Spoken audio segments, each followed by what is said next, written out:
This game isn't on major TV, but that ticket's still going to cash.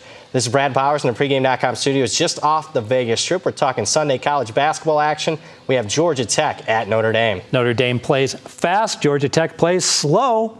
Who do you like? Well, I think both teams are going to play fast here. We're going to take the over, and that's right. I expect there to be value on the over in this one. Let's call my buy price at 142 or less. Let's talk about Notre Dame. Recently, they've made a major lineup change, and it's being overlooked in the betting marketplace. They went to 4 guards as far as their starting lineup, so you're going to get with 4 guards, you're going to get better ball handling. In fact, Notre Dame, number 2 in the entire country as far as assist to turnover ratio. You can also, with 4 guards, run up and down the court more, and that's a matchup nightmare for a lot of opposing defenses. And oh yeah, most importantly, since they've changed this lineup, the over has cashed 4 of their last 5 games. Over 142 or less, Notre Dame, Georgia Tech. Now, Notre Dame coach Mike Brey, he's probably a great team to focus on their totals because he's always tinkering with the offense, changing it. Just, I know last year he was running the burn offense where they were actually burning clock off. No more of that, right? No, and let's tell you why he's changed the lineup here. Notre Dame, after that hot start to the season, we're in the midst of a 1-5 straight up slide in ACC play.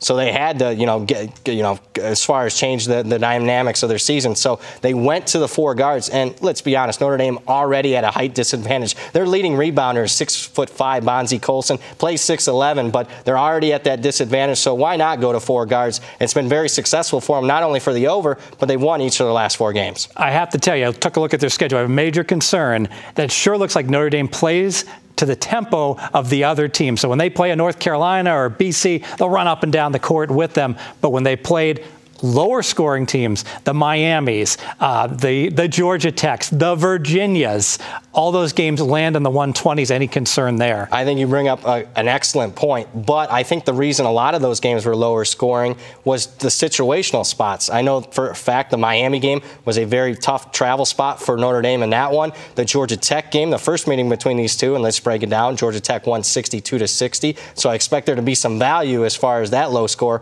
but that was a complete flat spot for Notre Dame. They're off a game against Virginia on ESPN primetime. They got Duke on deck. They're on the road playing a noon Saturday game, so that's why their offense was slow in that one, in my opinion. Let's talk about Georgia Tech under Josh Pastner, a guy that many predicted he would not have any success here because he didn't have any athletes. But those kids, they don't have any scores. They've really bought into this system. They're a very scrappy defensive team. No question, and I think that's why that they've been an under team is the defense. In fact, they are a top 10 team as far as defensive efficiency goes. But Fez, they have struggled on the defensive end away from home. In fact, if you look at their average scoring, they actually allow 14 points more on the road than they do at home. Love that. Your second key handicap. Second key handicap, I've done some vast research on this one. And free throw shooting, great free throw shooting means the over. And Notre Dame, no one better in the country. They're number 1 in the country as far as free throw shooting. In fact, they're on pace to set the all-time NCAA record as a team, averaging nearly 82% from the free throw line. And blindly, here's what the study I did. If you bet the over on the top 12 teams as far as free throw shooting percentage goes, even though we're talking a betting sample size of 250-plus games, you would have cashed 58% of your tickets. And I got to tell you what I really do like about this, especially, too, is that Notre Dame's going to come into this game close to a 10-point favorite. So if we forecast to the end game, that number 1 shooting free throw team, you think, is the one that's going to be going to the line, right? Yeah, and that's the thinking here on why great free throw shooting equals the over. And when you're dealing with these games that are relatively close, and I think it's reasonably to expect Notre Dame up 6-7 points in the final couple minutes. How does Georgia Tech stay in the game? Well, they got to extend the game and trade the 3 for 2 possessions. And if they put Notre Dame on the line, chances are Notre Dame's going to make those free throws extra points. Let's make it official. Yeah, let's make this one official. Pre-opener handicap says take the over at 142 or less. Notre Dame's changed their lineup. They've went to 4 guards. This has been overlooked as far as the betting marketplace goes,